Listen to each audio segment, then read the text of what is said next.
The USS Gerald R. Ford, the pride of the United States Navy, represents the pinnacle of modern naval engineering and power projection. As the most advanced aircraft carrier ever built, it stands as a testament to America's commitment to maintaining maritime dominance. In contrast, China's newest carrier, the Type 003 Fujian, marks a significant leap forward for the People's Liberation Army Navy, pushing it closer to becoming a true blue-water navy capable of projecting power far beyond its shores. Comparing these two giants offers a glimpse into the shifting balance of naval power in the 21st century. The Gerald R. Ford is a massive nuclear-powered supercarrier, displacing around 100,000 tons and stretching over 333 meters in length. It carries a formidable air wing of up to 90 aircraft, including F/A-18 Super Hornets, F-35CS, EA-18G Growlers, E-2D Hawkeyes, helicopters, and drones. The Ford class's most significant technological leap is its electromagnetic aircraft launch system, or EMALS, which replaces the traditional steam catapults. EMALS allows for smoother, more efficient launches of both heavy and lightweight aircraft, increasing the sortie rate by up to 25% compared to the older Nimitz-class carriers. This means the Ford can launch more aircraft more quickly, with greater reliability and less stress on both the jets and the crew. China's Type 003 Fujian, named after the coastal province opposite Taiwan, is Beijing's answer to the U.S. Navy's unmatched carrier capability. The Fujian displaces about 80,000 tons, making it the largest conventionally powered carrier ever built by China and the first to be equipped with EMALS catapults, a milestone that puts it technologically closer to America's Ford class than to older Soviet-inspired designs. The Fujian's flight deck is expansive, supporting 3 electromagnetic catapults that will enable it to launch larger, heavier aircraft than its predecessors, the Liaoning and the Shandong, which both use ski jump ramps and lack catapults entirely. While the Ford can stay at sea almost indefinitely thanks to its nuclear propulsion, the Fujian relies on conventional power, likely a mix of diesel generators and steam turbines, meaning it must refuel periodically. This inherently limits its endurance and operational range, requiring a robust support fleet of oilers and supply ships. Nevertheless, the Fujian's addition of catapults is a game-changer for the PLA Navy. It enables the operation of fixed-wing airborne early warning aircraft, like the KJ-600, which provide vital long-range radar coverage and coordination for carrier strike operations, something the ski-jump carriers cannot do effectively.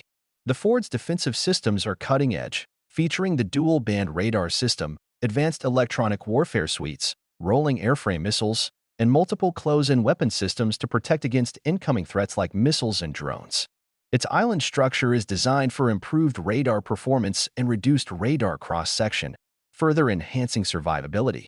The Fujian, while modernized with active electronically scanned array radars and short-range missile defense systems, is still playing catch-up in terms of integration and real-world operational experience.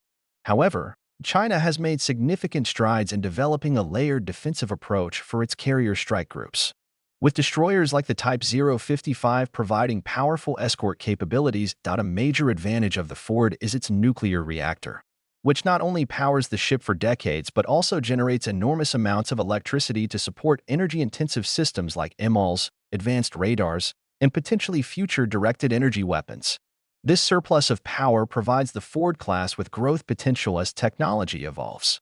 The Fujian, while state-of-the-art by Chinese standards, still faces the challenge of fuel logistics, which can limit operations in distant waters if secure refueling is not guaranteed. In terms of air wing composition, the Ford's complement of stealth fighters, electronic warfare aircraft, and advanced drones gives it unmatched operational flexibility.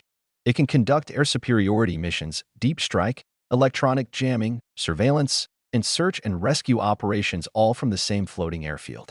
The Fujian will likely field the J-15S or its upgraded versions, and possibly the stealthy J-35 fighter, along with the KJ-600 and rotary wing aircraft. Although the Fujian's air wing is expected to be smaller, around 50 to 60 aircraft, it represents a huge leap from China's earlier carriers, which carried fewer jets with less advanced launch capabilities. The Ford's sortie generation capability is another factor that sets it apart. It can sustain around 160 sorties per day under normal operations and surge to over 270 if needed. This means it can launch relentless waves of air power to strike targets, defend itself, and maintain air superiority over vast ocean expanses. The Fujian, with its EMALS, should dramatically improve China's sortie rate compared to its ski jump carriers, but it remains to be seen if it can match the Ford's operational tempo in practice. Crew experience, maintenance efficiency, and logistics support will all determine how close the Fujian can get to Western sortie rates. Strategically, the Gerald R. Ford embodies America's blue water doctrine. It is designed to sail the globe, projecting power anywhere, anytime, backed by a network of overseas bases, allied ports, and a massive support fleet. The Ford can anchor carrier strike groups that include destroyers, cruisers, submarines, and supply ships, enabling sustained operations in hostile or remote waters for months at a time. The Fujian, meanwhile, is a key step in China's goal of building a blue water navy capable of defending its maritime interests far from its shores, countering rival navies, and supporting potential operations in the Taiwan Strait and South China Sea. China's investment in the Fujian signals its intention to eventually build nuclear-powered carriers as well.